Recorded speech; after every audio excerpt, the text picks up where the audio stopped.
विधानसभा चुनाव का बिगुल बज चुका है। बीजेपी ने अपने 41 दावेदारों को मैदान में उतार दिया है। इस वक्त हम झोटवाड़ा विधानसभा क्षेत्र में मौजूद हैं, जहां पर कर्नल राजवर्धन सिंह राठौड़ को मैदान में उतारा गया है। हमारे साथ खास बातचीत के लिए मौजूद हैं। सर, क्या कहेंगे? केंद्रीय नेतृत्व यूं कहेंगे प्रधानमंत्री ने आप पे विश्वास जताया है। नहीं, माननीय प्रधानमंत्री जी से हमने पिछले 10 साल में बहुत कुछ सीखा है। अब उनसे सीख कर जितने भी सांसद हैं, जितने भी भारतीय जनता पार्टी के कार्यकर्ता हैं, वो एक अमृत काल के संकल्प लेकर काम कर रहे हैं, जहां पर हमें भारत के साथ साथ राजस्थान को भी मजबूत करना है, अपनी विधानसभा को, हर एक विधानसभा को मजबूत करना है। तो ये अवसर मुझे मिला, मेरे लिए बड़े सौभाग्य की बात है।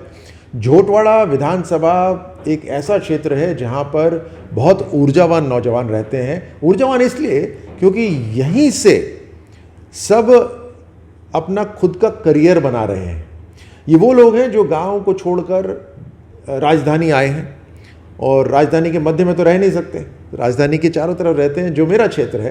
तो ये ऊर्जावान करियर बनाने वाले ऐसे लोग हैं, परिवार जो आगे बढ़ना चाहते हैं, और आगे बढ़ने का मतलब है राजस्थान को भी आगे बढ़ाएंगे और देश को भी आगे बढ़ाएंगे। और इसलिए मुझे ये सौभाग्य मिला कि उनके लिए बेसिक सुविधाएं हो, पानी हो, बिजली हो, स्वास्थ्य हो, स्किल डेवलपमेंट हो, इस तरह का माहौल और खेल की सुविधाएं जो मैंने पूरे लोकसभा क्षेत्र में करी, ये मुझे यहाँ करने का मौका मिलेगा। प्रधानमंत्री मोदी जी के नेतृत्व में निश्चित रूप से हम राजस्थान के अंदर जीतेंगे, जनता जनार्दन के आशीर्वाद से। चर्चाओं का दौर गर्म है। सोशल मीडिया पर भी चर्चा चल रही है कि मुख्यमंत्री का फेस आपको बनाया जा सकता है। नहीं, ये तो ऐसा कुछ भी नहीं है। और प्रधानमंत्री जी ने हमें एमएलए बनने के लिए भेजा है, तो एमएलए बनने के लिए जनता के बीच में जाएंगे और हर तरह से जनता का आशीर्वाद लेने की कोशिश करेंगे, उनका विश्वास जीतने की कोशिश करेंगे। मोदी गारंटी का विश्वास तो जन जन के मन में है। अब वो मोदी गारंटी से हम ज़्यादा से ज़्यादा सीट जीतकर राजस्थान को प्रधानमंत्री मोदी जी के साथ हर तरह से जोड़ेंगे, ताकि भारत का, राजस्थान का विकास इस डबल इंजन सरकार से हो सके। देखिए, प्रधानमंत्री जी ने एक नया राजनीतिक युग लेकर आए हैं, जिसके अंदर अकाउंटेबिलिटी है, रिपोर्ट कार्ड की राजनीति करते हैं, वंशवाद की नहीं। यानी नाम से काम नहीं चलेगा, काम से आगे काम हो सकता है। क्या लगता है सर, जिस तरह पहली लिस्ट निकली है, कई बड़े चेहरों को मैदान में उतारा गया है। पहले वेणुगोपाल जी कह रहे थे कि सितंबर के फर्स्ट सप्ताह में हम जो है पहली लिस्ट निकाल देंगे। क्या घबरा गई पहली लिस्ट बीजेपी की देखकर? भारतीय जनता पार्टी पूरा क्लियर है, स्पष्ट है कि हमें काम क्या करना है, यहाँ पर राजस्थान में क्या जिम्मेदारी संभालनी है। ये भी तय है कि राजस्थान के अंदर भाजपा की सरकार आ रही है, ऐसा माहौल से लग रहा है। अब इस माहौल के अंदर इन्होंने प्रचार तो बहुत कर लिया, कांग्रेस ने दबा के इन्होंने खूब प्रचंड प्रचार करा अपना। अब इनके पास जनता के सामने जाने के लिए चेहरे नहीं है। इनके जो चेहरों की लड़ाई थी, इतने गुट हैं कि जैसे ही ये पहली लिस्ट की घोषणा करेंगे तो वहाँ पे महाभारत हो जाएगा। इस कारण से ये बिल्कुल घबराए हुए हैं, डरे हुए हैं, और इसका सीधा का सीधा जो अंतिम नतीजा है वो चुनाव के दिन आप देखेंगे।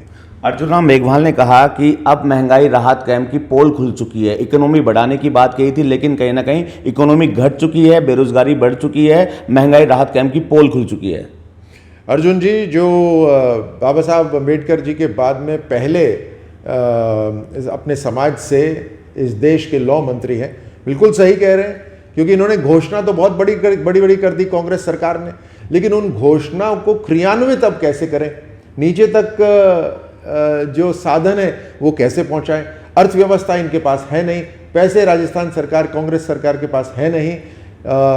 तो जितने इन्होंने घोषणा करे थे, चाहे सिलेंडर के हों, चाहे बिजली के हों, या कोई भी काम हो, वो पूरा का पूरा इनका विफल हो गया है। इस कारण से ये इनकी जो कैंप इन्होंने लगाए थे, राहत कैंप, केवल रजिस्ट्री के लिए लगाए थे, नामांकन के लिए लगाए थे।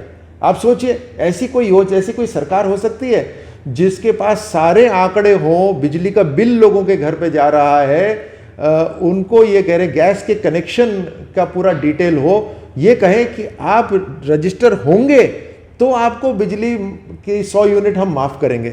आप सोच सकते हैं, ऐसी सरकार, बिल सबको दे रहे हैं लेकिन बोलते हैं रजिस्टर करो तब हम आपको 100 यूनिट माफ करेंगे। यानी नामांकन करना है कि कांग्रेस के साथ कौन कौन आएगा। दूसरा, गैस सिलेंडर भी जितनों को भी जा रहा था, पूरी की पूरी लिस्ट इनके पास है, केंद्र सरकार का तो करोड़ों लोग घरों पे जा रहा है। लेकिन इन्होंने कैंप लगाया कि रजिस्टर हो हमारे साथ तब हम 500 रुपये में देंगे। प्रधानमंत्री मोदी जी ने पूरा का पूरा सिलेंडर की कीमत ही 600 रुपये की कर दी, तो अब तो राजस्थान सरकार को 100 में देना चाहिए था, लेकिन इन्होंने वो सब नहीं करा।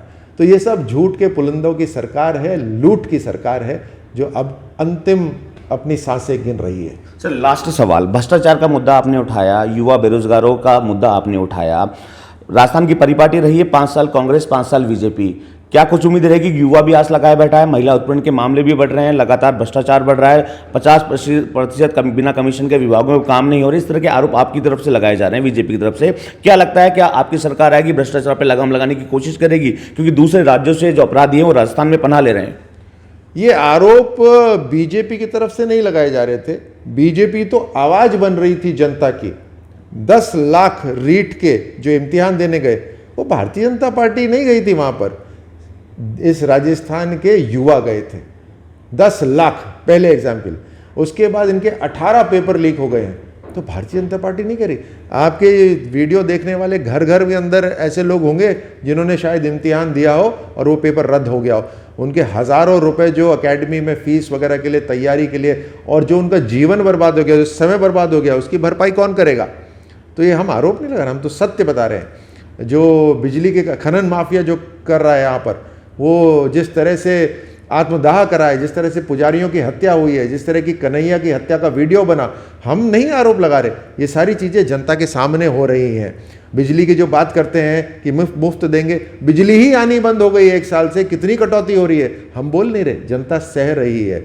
जो कानून व्यवस्था बिगड़ गई है, जनता सह रही है, केवल हम नहीं बोल रहे। महिला जिस तरह से दुष्कर्म हो रहे हैं, ये केवल बीजेपी नहीं कह रही, हज़ारों महिलाओं की ज़िंदगी बर्बाद हो गई है। हर तरह से जो जिम्मेदारी है सरकार की, वो भारतीय जनता पार्टी यहाँ जब सरकार बनेगी तो हर तरह से उस जिम्मेदारी को निभाएगी। ये कुर्सी बचाने वाला काम नहीं करेगी, जनता की सेवा वाला काम करेगी। बिल्कुल, देखिए झोटवाड़ा विधानसभा क्षेत्र में बिगुल बच चुका है, जनता का समर्थन भी सांसद यूं कह के झोटवाड़ा विधानसभा क्षेत्र के दावेदार कर्नल राज्यवर्धन सिंह राठौड़ को मिल रहा है। उनका साफ तौर पे कहना है कि हमारी सरकार आएगी तो भ्रष्टाचार पे लगाम लगेगा, कांग्रेस सरकार ने जो जिस तरह युवाओं के साथ जो छलावा किया है उसको हम समाप्त करेंगे, साथ ही साथ अपराधियों पर लगाम लगाने का काम भी बीजेपी सरकार के समय देखने को मिलेगा। बसंत पांडे, TV9 जयपुर।